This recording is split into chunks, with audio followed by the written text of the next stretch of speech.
everyone, and welcome back.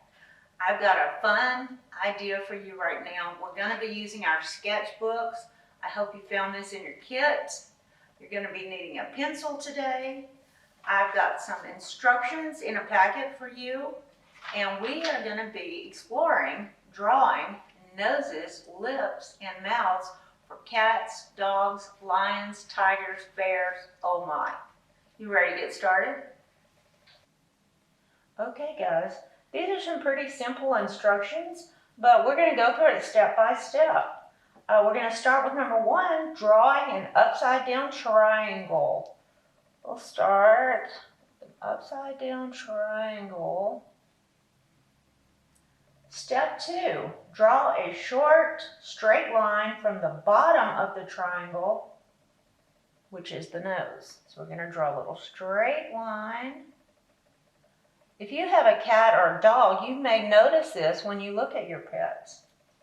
Number 3, we're going to start at the bottom of this line, and we're going to make a big curve. This is their upper lip. In our next step, we're going to repeat on the other side. Perfect. And now all we need to do is step 4, a tiny little curve in the bottom for a mouth. Now, isn't that neat?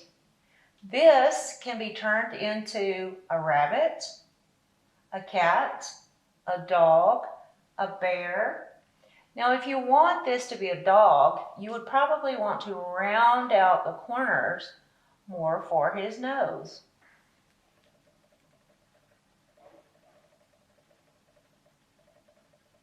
And of course, all animals are going to have nostrils, and you'll have to look at your pet, and we'll give him some little nostrils. But this is a very simple, basic way to begin drawing an animal face. Then we can go back and add whiskers.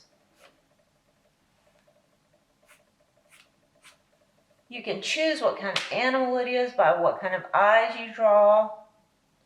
So there's unlimited things you can do with these basic shapes.